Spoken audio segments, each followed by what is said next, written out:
if you're not getting the pauses.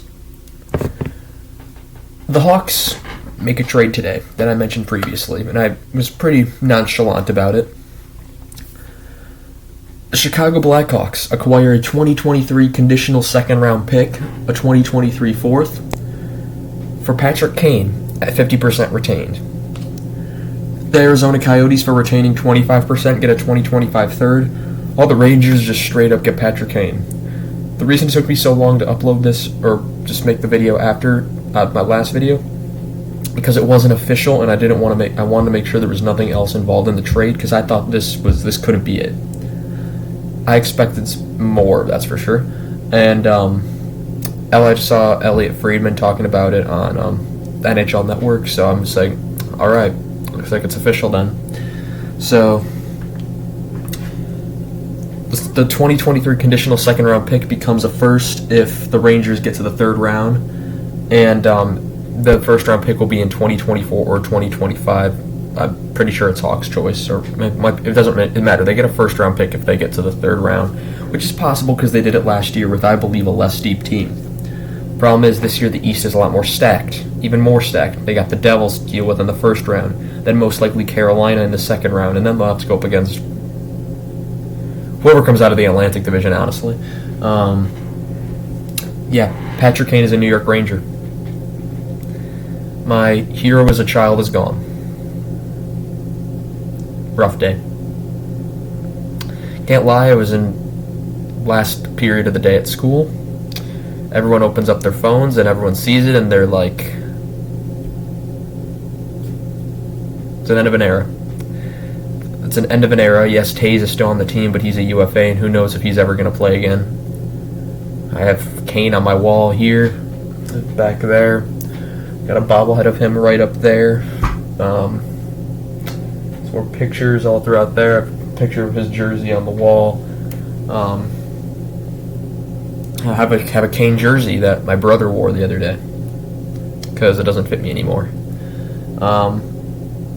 The thing that stings here the most is the return. I was expecting Kako a first, for sure first, maybe at least a seventh. I'd have been happy if they added a seventh onto here. And Arizona gets a 2025 third for retaining 25%, when the Hawks get that for retaining 50%. Doesn't add up. I know the Kane only wanted to go to the Rangers, but it's Patrick Kane. 3 Stanley Cups, a Hart, Ted Lindsay. I think he won the Lindsay that year. And Art Ross. For only American to win the Art Ross, I believe, before. I'm not sure. I don't know. Matthews has never done it. 3 Stanley Cup rings, future Hall of Famer. Experience more than a lot of players can say they've had.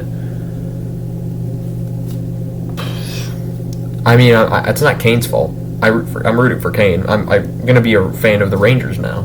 While Kane's on there, I'm usually not a fan of the Rangers. I usually can't stand the Rangers, but I'm gonna root for him because it's Kane. Did a lot for me growing up. One of the big reasons I got into hockey as a 4-year-old boy, and it's fair to say I got a little emotional today as I was driving home. Rough day. Arizona. Congratulations on having Patrick Kane be 25% in your 25% be in your roster. I'm not sure if Kane at 25% will do you a whole lot, but you know what? You get a third-round pick out of it. The Rangers win this deal. It's not even close. The Rangers win this deal. I'd even argue that the Arizona comes second in the deal. Kane's going to be playing with Panarin most likely. I'm going to love to see those two together again. Let's look at the bright sides now. Kane, I'm sure, is not mad that Tarasenko went to the Rangers because now he gets to play with him as well. He gets to play with all these former guys that were in the Central Division. You have Panarin, you have Tarasenko, you have Kane. Who else is there? Off the top of my head, I can't think. But with Zibanejad already there, with Fox, with Truba, with that entire group they got there. Rangers are going to be big players, and if playoffs don't bring success, then it's going to be a rough pill to swallow. But there's really not much else to talk about the trade. Kane's gone. I mean, we got something back. That's what I was happy about, but I don't think it was enough. I just don't think it was enough. If they added like another 5th or 6th or 7th, another pick, just give me another pick and I'd be happy with it, or more happy with it. But Davidson, I'm sure, did his best. So he's done well so far. Of course, today the whole world is on fire with the amount of trades being made today. Of course, Luke Shen is now a member of the Maple Leafs once again after like 10 years. You have Pierre Engvall got traded to Islanders. I don't know what that was. I thought that was weird. I don't know why you trade Engvall to the Islanders. I would have moved Kerfoot. I would have moved someone that's an actual UFA. You moved Engvall? I mean, Dubas has been working the phones all day, so who knows what's going to be happening there. But yeah, that's going to be all I have for you guys today in this one. Tomorrow we have an Arizona Coyotes game. Tonight we have an Arizona Coyotes game in Arizona, so that'll be a later game, so even more fun for me. Having a lot of multi-video days recently, which makes up for all the days I've not been posting, I guess, a little bit. So I want to thank you guys so much for watching, and I shall see you guys in the next one.